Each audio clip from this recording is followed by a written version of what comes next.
Et on voit bien que aussi les dégâts de la crise, c'est des dégâts pas que financiers, c'est pas qu'une pauvreté, une précarité, c'est aussi une destruction d'une idée collective, c'est aussi des solidarités qui tombent.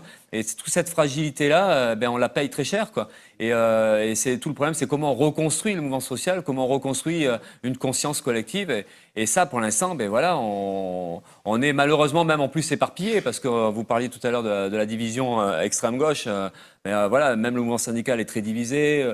On a pour beaucoup des habitudes boutiquières, on médite dans son coin et tout ça. Donc c'est comment on arrive à se débarrasser de ces barrières-là, de tout ce qui nous freine, de tout ce qui nous fragilise encore plus. Voilà, on n'a pas résolu. Mais maintenant, affirmer ça en étant solidaire d'autres courants et tout ça, il faut qu'on arrive à le faire, quoi. Et nous, on tient quelque part à lancer cet appel de la nécessité, l'urgence qu'il y aurait de se regrouper, de discuter de ça et d'être moins con dans la situation actuelle. Parce que des fois, on se complique la tâche nous-mêmes, quoi.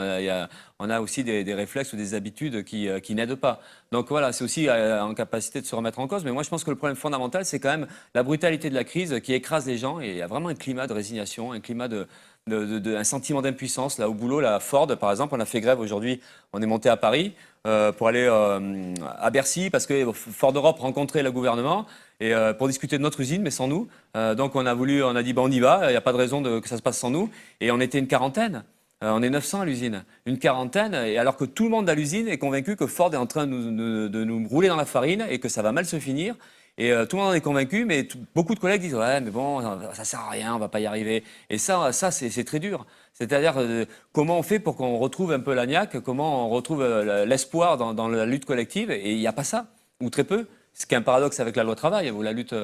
Et on voit bien qu'on est dans une situation où, d'ailleurs, le mouvement contre la loi travail, il n'a pas changé le truc.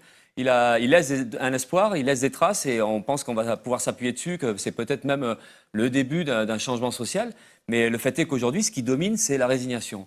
Et dans ce climat-là, ce qui marche le mieux, c'est les idées à la con à la Le Pen, raciste ou s'en prendre à celui qui est plus pauvre que nous. Ça, c'est sûr, ça marche un peu mieux. Ou ce qui marche un peu mieux, c'est les illusions dans un gourou, dans quelqu'un qui va regardez, votez pour moi. C'est sûr, c'est facile, on vote pour quelqu'un, après c'est fini. Nous, on dit que non, ça suffit pas de voter. C'est nous, il faut vraiment qu'on se batte, qu'on prenne nos affaires en main.